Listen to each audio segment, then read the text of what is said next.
Kolumbiya bilan bahsda O'zbekiston terma jamoasi qanday baho oldi? Futbol bo'yicha 2026-yilgi Jahon chempionatining guruh bosqichi doirasida O'zbekiston milliy terma jamoasi o'z tarixidagi ilk uchrashuvni o'tkazdi. Janubiy Amerikaning kuchli vakili Kolumbiya terma jamoasiga qarshi kechgan mazkur tarixiy bahsda oq bo'rilar 1-3 hisobida imkoniyatni boy berishdi. O'yindan so'ng nufuzli statistik portallar tomonidan yashil maydonda harakat qilgan barcha futbolchilarning ko'rsatgan o'yinlari tahlil qilinib, ularga rasmiy baholar qo'yildi. Ma'lumotlarga ko'ra, O'zbekiston terma jamoasining umumiy o'rtacha bahosi 641 ballni, raqib Kolumbiyaniki esa 681 ballni tashkil etdi.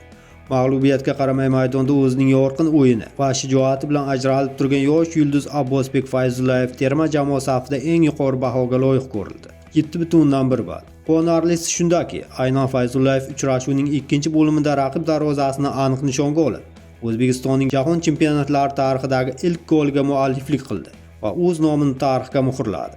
Afsuski, tarkibda eng past ko'rsatkich darvozabon O'tkir Yusupovga tegishli bo'ldi. Uchrashuv davomida faqatgina bir marotaba seyf ijro etgan darvozabonning harakatlari statistik portallar tomonidan 5 ball bilan baholandi. Raqamlar va statistik baholar milliy terma jamoa uchun jahon chempionati darajasi qanchalik yuqori ekanini yaqqol ko'rsatib turibdi. Biroq Abbosbek Fayzullayevning 7,1 ballik harakati va tarixiy goli bizga umid bag'ishlaydi. Terma jamoa yo'l qo'yilgan xatolardan xulosa chiqargan holda navbatdagi turda Portugaliyaga qarshi kechadigan bahsda bundan-da yaxshiroq statistika va natija qayd etishiga ishonamiz.